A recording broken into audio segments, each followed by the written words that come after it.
Good morning, it's Bob. So, today I'm going to talk about something, and it's about healthcare here in the Philippines. And I have a little experience with this because last year I ended up going into the hospital for about 4.5 days because I had pretty bad cellulitis in my left leg.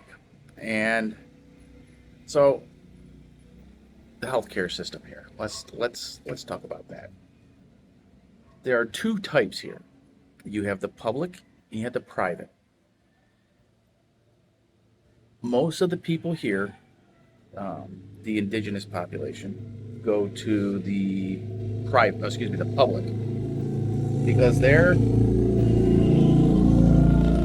they either get a greatly reduced fee or they pay nothing at all. They have a thing here called Phil Health, and it's like a government type of uh, healthcare.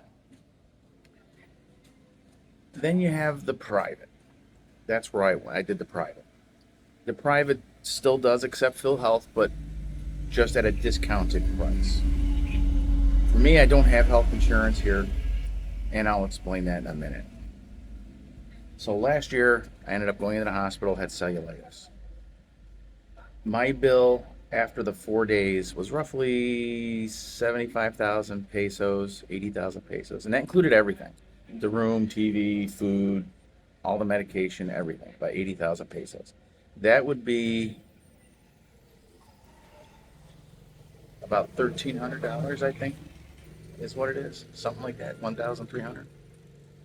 So not too shabby, not bad. The care I got in the private hospital was actually better than what I would have gotten. I'm a vet, so I go to the VA in the States, better than the VA in the States. The food was pretty good. The strange thing was my doctor was my landlord for my previous apartment. Um, the care I got there, I when I woke up, my girlfriend had me go right into the ER, and the ER was probably the absolute most cleanest emergency room I've ever seen in in any hospital I've ever been in with this private hospital. And it took them about 3 hours, I guess, to get me a room, but I was seen right away in the ER. And basically, what they did was they gave me some pain meds. Um, the doctor who was on duty did a quick examination to triage me to see how bad the leg was.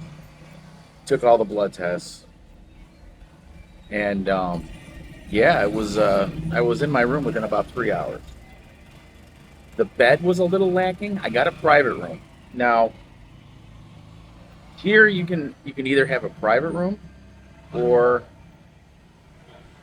uh, not. I guess not so private room. I guess you want to call it regular room. In the regular rooms, it's like four people, depending on the hospital, may have more. And but I ended up getting a private room. My girlfriend stayed with me as much as she could. Um, it was the bed was okay. Things here are not made for guys like me. I'm almost 6 feet tall. I'm a big guy. I'm stocky, and so the mattress is a little thin. It wasn't that comfortable, but it was okay. It was bearable. They came in on a regular basis. The nurses were real friendly. The doctors were real friendly. The people who brought the food were extremely friendly. However, you have to pay as you go in these hospitals. There is no, yeah, we'll send you the bill. No. The first day and a half, my girlfriend had to go down to the cashier and pay like half the bill. And she did it. And then I had to pay again just before I left to be let go. And they give you almost like a hall pass when the cashier will give it to you, letting the security guard know that you've paid in full, that you can go. So you hand them, when you're leaving, you hand them this pass, and as long as it's signed by the cashier and paid in full, they let you go. If it's not paid in full, or you don't have that pass, they won't let you out of the hospital. They will hold you. They did recently sign a law into here that if you're in a regular room, a non-private room, and you don't have the funds to pay, they can't hold you. They can't take your passport. They can't hold you hostage. So if you come here and you're not going to be able to afford the bill, go to a non-private room and you're able to leave, but you have to sign a promissory note. Whereas with me, I went to a private room, much cleaner, much better, much quieter. I had to pay as I went, and then they let me go after I paid the last part of it. Another thing that they like to do is, and I thought I was the only person who dealt with this, I've heard reports with this, where you are told you're going to be let go. You're all paid up, you're ready to go, and they don't release you. And they held me an extra day. They did. They held me an extra day, and I was supposed to be released on a Friday evening. I didn't get released till Saturday mid-afternoon. And they said it was a clerical error. But I find it hard to believe because the girlfriend and I kept going up to the front desk there, the nurse's station, and asking why I haven't been released yet. And finally they released us.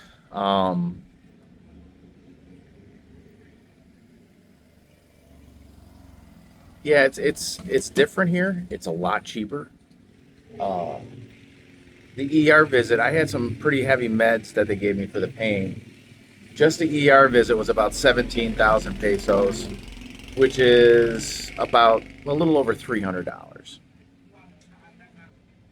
And that was the most expensive part, was the ER visit. After that, it was pretty low end.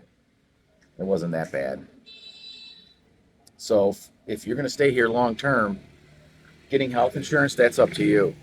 But you got to keep in mind that if you have something serious and you're going to be in the hospital a long time, that bill's going to add up really quick. A friend of mine who was an expat from Great Britain, he died a few months back, and he had a stroke, and he just never recovered from it. And his wife was telling me their medical bills were over 800,000 pesos, which is just under 20,000 US dollars. So little things like what I had, the cellulitis or broken heart, it's not going to cost you that much. But if you have to have surgery, open heart surgery, like you have a heart attack, you have a stroke, something serious, the bill's going to add up really, really quick. But my advice, if you can find, if you're not in the greatest of health, or you're older and you're thinking, well, what if I fall and break a leg, or I need surgery or an appendix or whatever, get the health insurance. The international health insurance for here isn't that much. I've been quoted anywhere between 5 and 800 pesos, which is like 10 to 16 US dollars a month.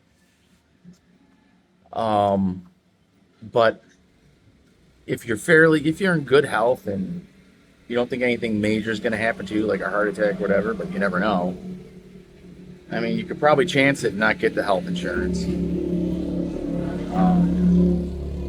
save you that money, that monthly payment.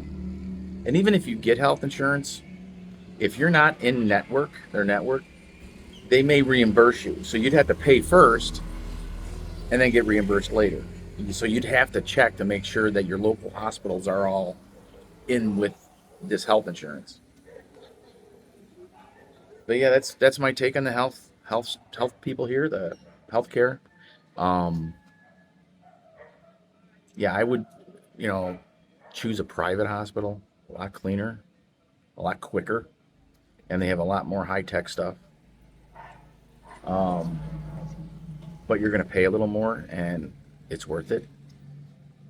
Deciding whether or not you should get health insurance, that's up to you and your current situation. So, yeah, that would be that. If you have any questions, go ahead and put them in the comments. If you haven't already, like, subscribe, and hit that bell. And I will see you in the next video.